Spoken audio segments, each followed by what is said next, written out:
Hi friends, how are you? I am a couple of minutes early, but I'm going to be waiting for folks to join. I just wanted to test it real quick, but I'm so glad that we're getting friends from around the world. So I just wanted to have a few minutes to say hello to everybody before we get started.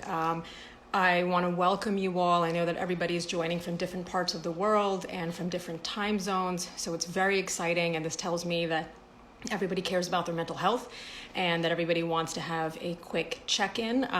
Feel free to comment, to follow me. You can find me at drsuvarma.com. I'm on Instagram, and I'd love to hear more from you. Today, I'm going to be talking about high-functioning anxiety, and I will get started in about 2 minutes because I don't want anyone to feel like they're being left out.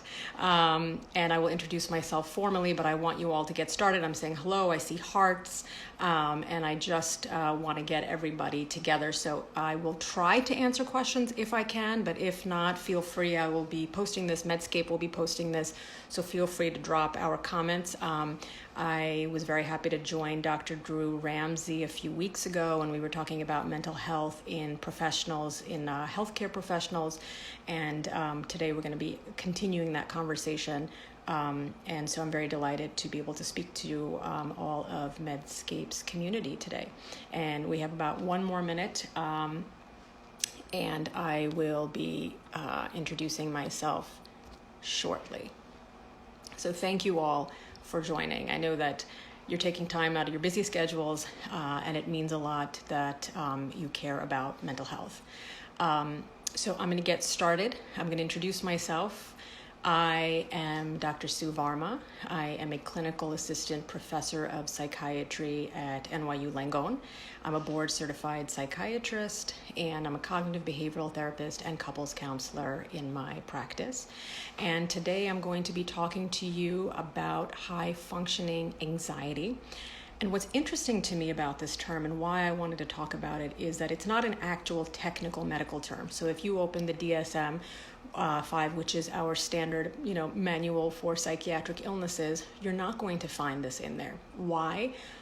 Because the definition of a disorder in psychiatry, and again, I'm talking about high functioning anxiety for those of us who've just joined, high functioning anxiety is not mentioned because a definition of a disorder is that there is actual impairment. So there has to be clinical impairment. That means a person is having difficulty functioning in some aspect of their life. They're not able to show up to work. They're not able to show up in their relationships. They're crippled by anxiety. But most of us who are here today perhaps may or may not be crippled by anxiety, right? So if you're a healthcare professional, there's something in you that says, I must get up, I want to help other people, and I really care about the physical and mental health, well-being of others. And often we put other people first. And so we may not see clinical impairment, and this is a population of people who might be slipping through the cracks. So in high-functioning anxiety, a person shows up every day to do what they need to do, but at what cost? So that's the question to me. What is the cost of high-functioning anxiety? And now, especially when we're dealing with living in a pandemic, all of us are experiencing anxiety on some level. So on a good day, the statistics were that 1 in 4 or 1 in 5 people experience and live with a mental health disorder. When there have been polls about people's mental health, that number has skyrocketed. We're seeing that at baseline, 50 to 80%, depending on who we're talking about, what the population is, what they're experiencing. Anywhere from 50 to 80% of people are experiencing some form of anxiety or some form of low mood. And that's why it's so important, and I'm so glad that Medscape is having this conversation with folks from around the world. So thank you so much for joining. And thank you so much for paying attention to your mental health. So like I said, on a good day, 1 in 4 or 1 in 5, 20 to 25% of people will experience a mental health issue. What kind of mental health issue? It ranges from everything, anxiety, and under the anxiety spectrum, we're talking about social anxiety, which a lot of people have, and believe it or not, it goes undiagnosed. Social anxiety, generalized anxiety disorder, which a lot of people have. It's about 5% of the population, women more common than men, but it goes undiagnosed because a lot of times these people are living with anxiety, but it's on the inside, and it's at a huge cost to their mental well-being. So I'm going to go into some of the symptoms of high functioning anxiety in just a minute, but I want to go under the umbrella of what are some of the anxiety disorders that are listed in the DSM. So as I mentioned, you have social anxiety, generalized anxiety disorder, you have post-traumatic stress disorder.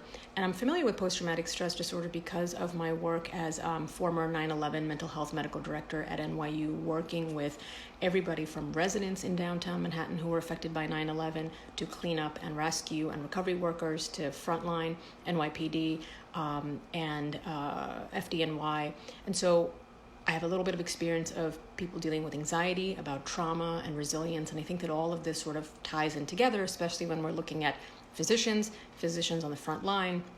We talk about burnout and resilience in physicians and healthcare givers. So there's a lot to be discussed here, and I want to make this as informational and useful for you. So I'm going to also be talking about some of the treatment. And again, this conversation is for educational purposes only. I can't replicate what you would normally get in therapy. I highly advise and recommend for you to speak to a mental health professional if any of this sounds like you. And even if you're not experiencing impairment on the outside, but if you're experiencing distress on the inside, that's all that matters to me, right? Because a lot of times people feel called to duty, as many of our frontline healthcare workers have, at a great expense to their mental health, to stress, to their own physical health, whether or not they had access to PPE, whether or not they had to worry about getting other people sick, if they were suffering from the virus themselves, they were recovering, perhaps they were still being asked to go to work. So there's a lot to talk about here.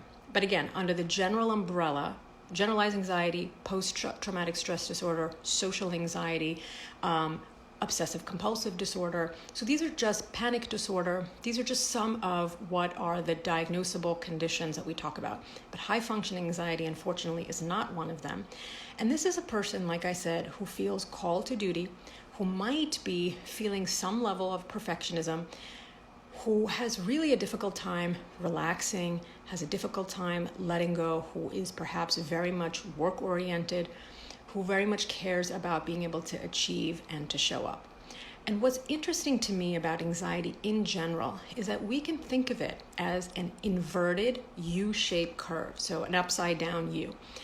And on some level, put on the x-axis anxiety, and as anxiety increases on the y-axis, performance increases as well to a certain degree. So if you're looking at this inverted U-shaped curve, at a certain amount, although your performance is increasing as anxiety is increasing, there's a peak, and after that, your performance drops off.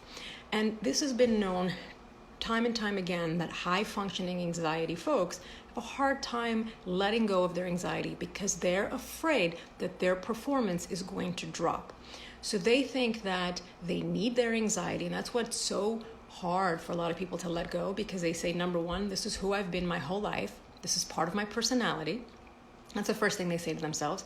And the second thing they say is, who am I going to be without it? I mean, my anxiety fuels me. It gets me out of bed. And I would say, great. First of all, you are not your anxiety. If I stripped you of your anxiety, you probably would still be a high-functioning adult. So let's get that myth and misconception out of your mind. And the second thing is, what if you were free of your anxiety? Who could you be then? What could you accomplish then? And to allow the person to be in a relaxed enough state to believe that they could still achieve a lot of those things. So anytime that there's ambivalence or conflict about something, that it hurts you on one hand they say, my worry drives me crazy. And I say, well, how so? Tell me about that. I want to hear about that. And that's a technique that we use in psychiatry, and many of you doctors probably use motivational interviewing. If somebody says, I want this, but I'm having a hard time achieving it, whether it be weight loss or being able to get rid of their addiction or substance use. So we want to create a little bit of paradox. We want to create a little bit of tension. We want to create a little bit of what we call cognitive dissonance, where I say, okay, you want to change something. Yeah, I want to change. What do you want to change? I want to get rid of this anxiety. Okay, why? Well, because it causes me distress. And then I say, what kind of distress? Well, I have trouble sleeping at night. So insomnia, 34% of people experience insomnia on a good day. And we are looking at even skyrocketing numbers where a lot of people who are not even aware that they're having anxiety, this might be the only way that their anxiety manifests, is in their trouble falling asleep or staying asleep. Why? Because they're ruminating. Why? Because you're thinking about all the things that happened in the day before. Did I say something wrong? Did I do something wrong? Why didn't I get an email back? Why haven't I gotten a promotion? Why isn't this person responding to me? Have I offended someone? Have I alienated someone? So we tend to have a little bit of neuroticism. Everyone in this field does, right? You wouldn't be where you are if you didn't have a little bit of that perfectionist, high-achieving, high-functioning anxiety. I can, say that I have a little bit of that, right? That neuroses that keeps us going. What happened? What if? We call that cognitive distortions, a little bit of that what if thinking. And I'll get to cognitive distortions in a minute. But this type of rumination keeps a lot of people up at night, or if they wake up to go to the bathroom in the middle of the night, or they were startled by a sound, or because of the temperature, it's too hot, it's too cold, they woke up, and then they start thinking either about the past, and ruminating about the past often leads to depression. Not always, but it can if you're fixated, and we've scientifically seen that rumination is associated with depression. And if you can change the rumination, you can change the outcome of the depression, and vice versa. If you treat the depression, you can sometimes cause changes in the rumination. So worry about the past, associated with depression. Thinking about the future is associated with anxiety. And often anxiety and depression go hand in hand. And these are not, again, I'm speaking in generalizations because I want to give you an overview, broad level, sort of 101 primer. And I have a lot of very intelligent, highly qualified listeners here. So, I don't mean to be simplistic, but I just want to give you a little bit of my own experience as a psychiatrist practicing cognitive behavioral therapy for 13 years. And the reason why I became a cognitive behavioral therapist as a psychiatrist is because I do believe in this mind-body connection. And I do believe that we can affect and change our physiological and biological outcomes. And if we have time, I'll talk about that in terms of how do some of the changes in the brain occur as a result of psychotherapy, as a result of meditation. But anyway, going back to insomnia, which is one of the key hallmarks of high-functioning anxiety, trouble falling asleep, trouble staying asleep. Rumination is another quality where we second-guess ourselves. Feeling symptoms of imposter syndrome is a lot of what high-functioning anxiety people have. And perfectionism, being stuck in their tracks. So, if I were to ask you, what are 3 things that people with high-functioning anxiety have? What are they afraid of? I would say they are afraid of uncertainty, and we have a ton of that right now. They are afraid of failure, which a lot of us in the health profession have. And we are afraid of boredom. And you may say, boredom, well, where does that fit in? I understand the uncertainty, I understand the fear of failure, but what is this fear of boredom that you speak of? Well, fear of boredom, worry, believe it or not, can be used as a form of stimulation. And the reason I bring this up is because when we're living in a day and age of 24-hour news cycle, when we have dopamine rushes and spikes in our brain that can't stop because we're so used to being on our phone and we're getting hits and likes and I see all these hearts going up and my dopamine is going up and I'm getting excited. We have conversations and friends and followers on Medscape from all over the world. This is increasing the dopamine in my brain, and I might get used to it. And I think that's where we are right now, is that we often might use worry as a form of stimulation. And I was talking, it's like checking your phone, and the average person checks their phone minimum 12 times in an hour. What are we looking for? What is something that is so amazing that's happening that we constantly need to be plugged in? I don't know, but we've gotten used to it now. And we almost feel when we move, they have studies have found that when you go from one room to another, you feel as if an appendage is missing if you haven't taken your phone with you. So now that I've presented to you all the problems about high-functioning anxiety, and the beauty of it is that they're very high-achieving people, they're well-liked, they're organized, they're diligent, they're conscientious, they're responsible, they're ethical, they're moral, they show up when they say, they're reliable, they're good friends, they're loyal. All of this, nobody has a clue that inside they're struggling, inside they're suffering, because they're so concerned about showing up. And so I want to be able to address this to whether we're still in the month of July, so hello to all our new doctors, medical students, residents, physicians in training, but I also want to say hello to all of our healthcare workers, nurses, physicians, assistants, physical therapists, future people, retired folks. I want to be inclusive because I understand that Medscape is inclusive of everyone, and so I appreciate that. So the point is that high-functioning anxiety involves a struggle, and I think of life on some level, maybe this is just my opinion, as we're all walking up an incline, 45-degree incline, meaning that we all have some struggle, some challenge, some hardship. But when you're dealing with anxiety or depression, it's like putting on a sack of 70-pound potatoes and saying, now go walk up that 45-degree incline. And you know what? I'm just going to change it. I'm just going to make it a little steeper, make it 70 degrees. So life is hard enough. And then you throw in what's going on in our mind. We are then facing a battle on two fronts. We're facing all that's happening, this global pandemic that we're going through, all of the uncertainty, what's happening. And the interesting thing is, even as things are reopening, we're not necessarily feeling safer. As you guys all know, in the United States, we are struggling with trying to get a hold on it. Now, some of my friends in other countries are faring better than we are. So there's a lot of uncertainty. There's fear about the future. There's unemployment. People are on furlough. People have gotten sick. And we're struggling on so many fronts, inside and outside. So I only have a few more minutes, and I want to leave you with some nuggets of what can we do with this. So in my practice, I like to think of myself as a holistic psychiatrist, and I want to get a comprehensive sort of evaluation, as many doctors do, this idea of like lifestyle medicine, of nutrition, of your support system. Do you get exercise? What is your sleep like? And then I want to know about your internal world. What are your thoughts? What are your hopes? What are your dreams? Because when I treat a person, I don't want to just take them from being anxious or depressed to unanxious or undepressed. Let's talk about optimal living and optimal thinking. And I've been sharing a lot about what I call the 4 M's of mental health. The 4 M's of mental health, I call them, are mindfulness, meaningful engagement, mastery, and movement. And I'll explain what some of these are.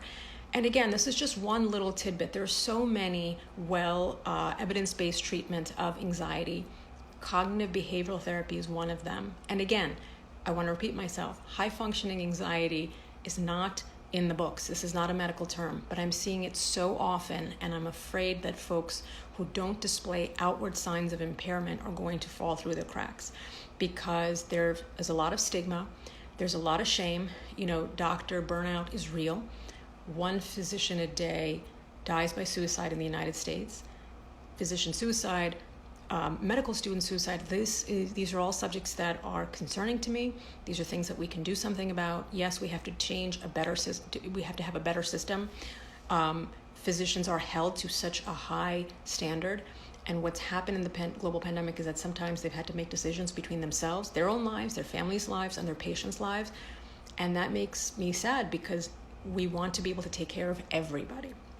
So when it comes to treatment, the reason why I talk about the 4 M's of mental health, and I think that this is universal and that we can adapt it to physicians, but non-physicians, anyone in healthcare, I've been talking about what parents are going through, every segment of the population, because really what these are investments in your life, investments that give you a return on investment several-fold. So ask yourself, when you're investing in time and energy in your daily habits, are these going to give you return several-fold? And that's what the 4 M's are. So mindfulness, take 10 or 15 minutes a day to do deep breathing, relaxation. And under this category, mindfulness could simply mean washing your dishes and paying attention to it, being in the moment, being present. When you're talking to somebody, don't do anything. Just talk to them. Drop everything else. It could also mean progressive muscle relaxation. And I don't know if you guys have ever tried progressive muscle relaxation, but it's amazing. It's basically tensing and releasing muscle group by muscle group in sequence. And there's a lot of ways to become relaxed. That's one of them. Meaningful engagement. Have conversations where you are vulnerable. Share what you're experiencing, but do not ruminate, let's say, beyond 15 minutes. There's something called co-rumination, which is not good for a lot of people. I want you to be emotionally aware. I want you to be able to label your feelings, but I don't want you to spend too much time when you're talking to people, unless it's your therapist, because that's your time, and get a therapist. Find a therapist if you're lucky enough to have access to healthcare. Everyone is doing telehealth. The rules have become more relaxed, at least in the United States, with getting people reimbursed. But if you don't have access to a therapist, what are the other resources in your community? It might even be a national suicide prevention hotline where you need one phone call. It might be in the United States, SAMHSA's Distress and Disaster Hotline. What are some of the local resources that are available to you? So mindfulness, whatever way you can, find 10 or 15 minutes for it. Meaningful engagement, 10 or 15 minutes to talk to someone, to text someone, to check in with someone. One of the things that I learned about trauma and resilience is the value of social support, both giving it and receiving it, giving it and getting it back. Movement, make exercise a huge part of your routine. We know that exercise can improve BDNF in your brain, which helps with concentration and memory, brain-derived neurotrophic factor. All of this is compromised in high-functioning anxiety. Person is ruminating, they're worrying, they're not sleeping, their concentration and memory are affected, so exercise can help with cognition. We know that later in life it can also prevent or decrease the rate of Alzheimer's, so it has numerous cognitive and therapeutic benefit. And the last one is mastery. Mastery is huge. Find something that you're good at, and if you're not good at it, invest in becoming better at something that gives you pleasure and that gives you joy, because mastery is not only about being a master, it's also about a state of engagement and flow. You don't have to be a master to experience mastery. And the last thing is resilience and mastery go hand in hand. Look back at what you've already accomplished in your life. Give yourself a pat on the back and say, hey, I got through the day. Some days that's all it is. High functioning anxiety people are going to have a hard time relaxing. And so relaxation is a big part of this. And another big part of this is the cognitive behavioral therapy aspect. So I would say, I'm going to leave you with a quick exercise. I don't have a lot of time to go into it. Perhaps we can do this again. Perhaps you can follow me on Instagram, and I'll be putting out videos about this. And you can go back, and I have a whole IGTV series on coronavirus anxiety, COVID anxiety. But there's an exercise called ABCDE. And A is recognizing what your antecedents are that are making you stressed out. B is the belief systems. What are you worrying about? What is the thought process that you're experiencing as a result of what happened in your life? So let's say you had a test, you didn't do well on it. There's a belief system, I'm a failure, I'm never going to get through medical school, I'm never going to get through residency, no one's ever going to like me again. That's where some of our thinking comes into play. C, what are the consequences as a result of this negative thinking? Notice what's happening in your body. My body's getting physically tense. I'm having trouble relaxing. D is what are the distortions that you're experiencing? Cognitive distortions, thinking the worst thing is going to happen, catastrophizing, jumping to conclusions. And then E, is there an element of embracing? Is there an element of acceptance that can go on? So I'm leaving you with a lot of information, and please put in your comments if you liked this, if this was helpful, if you want to hear more about high-functioning anxiety, if you want to hear about high-functioning depression, whatever it is that you want to hear about, I'd be happy to join Medscape again. And I want you to take care of your mental health. That's the bottom line. I have worked with numerous patients who have experienced a lot of trauma, and I know that as a species, we're very resilient. When we come together, when we ask for help, we obviously have to make huge systemic changes in so many ways. We need to get this virus under control. We need certainty. We need clarity. But these are just some things that we can do for ourselves in the meantime to take care of our mental health so that we can show up better for ourselves and for other people. So I'm going to leave you with that. Please drop comments and questions on Medscape. You can also follow me at Dr. Suvarma on Instagram, and I look forward to having more conversation, and I want you to all be well, take care of yourselves, ask for help. Thank you, and have a great day.